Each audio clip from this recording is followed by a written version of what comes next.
सब सखियों को राम राम। करवा चौथ की कहानी। एक साहूकार था, उसके 7 बेटे और एक बेटी थी। सातों भाई अपनी बहन को साथ लेकर खाना खाते थे। कार्तिक की करवा चौथ आई, तब बहन ने भी चौथ का व्रत रखा।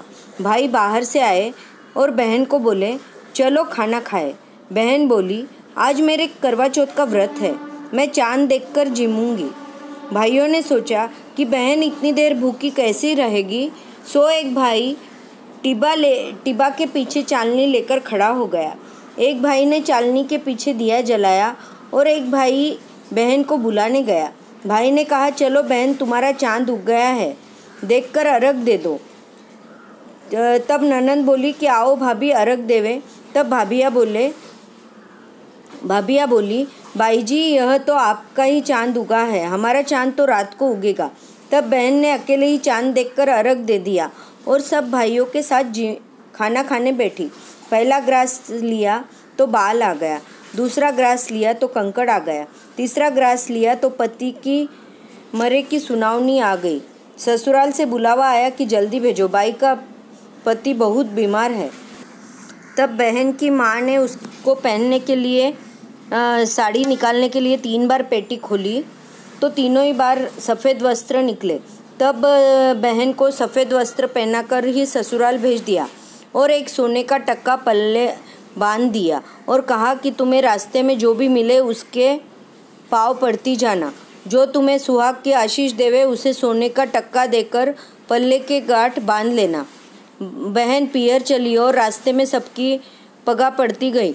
सब कोई उसे आशीष देते गए कि सिल्ली हो, सबीरी हो, 7 भाइयों की बहन हो, तुम अपने भाइयों को सुख दो। लेकिन किसी ने भी उसे सुहाग का आशीर्वाद नहीं दिया। ससुराल पहुंची तो दरवाजे पर उसकी ननंद खड़ी थी। वह ननंद के पगा लगे तो ननंद ने कहा, सिल्ली हो, सपूती हो, बूढ़ी सुहागन हो। यह सुनकर उसने ननंद को सोने का टक्का दे दिया और पल्ले में गांठ बांध ली। अंदर गई तो सासू ने उसे बैठने को पीड़ा नहीं दिया। स्त्रियाँ बोली कि तेरा पति मरा हुआ पड़ा है। तब वह अपने पति के पास जाकर बैठ गई। तब उसके पति को ले जाने लगे तो उसने अपने पति को ले जाने नहीं दिया।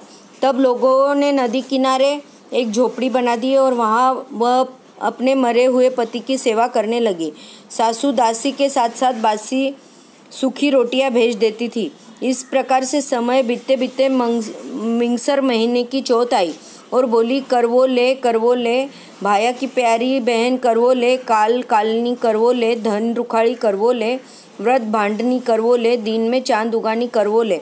तब वह चौथ माता के पाँव पकड़कर बैठ गई और बोली, माता, मैं उजाड़ी पर आप ही सुधारो, मुझे सुहाग देकर जाओ, मुझे करवा सरी की कर जाओ। तब चौथ माता बोली कि मेरे से बड़ी पौष की चौथ आएगी, वह तुम्हें सुहाग देगी।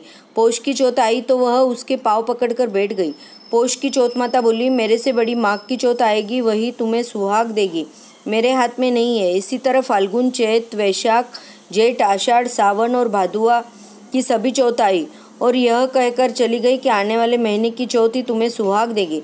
फिर आसोज की चौथ आई तो चौथ माता बोली कि तुमसे कार्तिक की चौथ नाराज है, उसने ही तुम्हारा सुहाग लिया है, वही तुम्हें सुहाग देगी। वह आए तो तुम उसके पाँव पकड़कर बैठ जाना। फिर कार्तिक की करवा चौथ आई। केस बिखेरे, दांत पिसती, आँख निकालती आई और गुस्से से बोली, करवो पी, घनी भुकाड़ी करवो पी, 7 भाया की बहनड़ करवो पी, दिन में चांद उगानी करवो पी। वह चौथ माता के पाँव पकड़कर बैठ गई। चौथ माता बोली, पापिनी, हत्यारिनी, तू मुझे मत छू।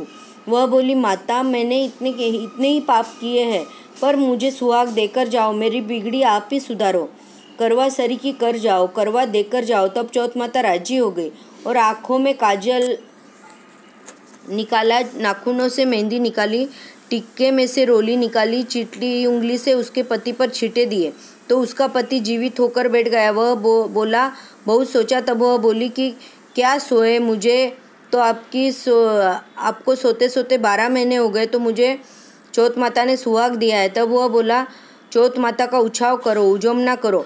फिर उन्होंने चौथ माता की कहानी सुनी, करवा पूजन किया, खूब चूरमा बनाया और खा पीकर दोनों पति पत्नी चौपड़ पासा खेलने लगे।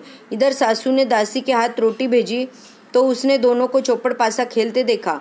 उसने आकर सासू को सारी बात बताई। सासू सुनकर बहुत राजी हुई और बेटे बहू को घर लेकर आई। सासू पूछी क्या बात हुई, तो बहू ने बोली कि मुझे तो चौथ माता टूटी है, और सासू के पगा पड़ी। सारी नगरी में हेला फिरा दिया कि पुरुष की लुगाई, बेटे की माँ, सभी कोई चौथ का व्रत करे। 13 चौथ करे, नहीं तो 4 चौथ जरूर करे। यदि नहीं हो सके तो 2 चौथ तो सब कोई करे। हे चौथ माता, जैसे साहूकार की बेटी को सुहाग दिया, उसी प्रकार सबको सुहागन रखना। कहता सुनता हुंकारा भरता अपने सब परिवार को सुहाग देना। हे भगवान, खोटी की खरी, अधूरी की पूरी जानजो।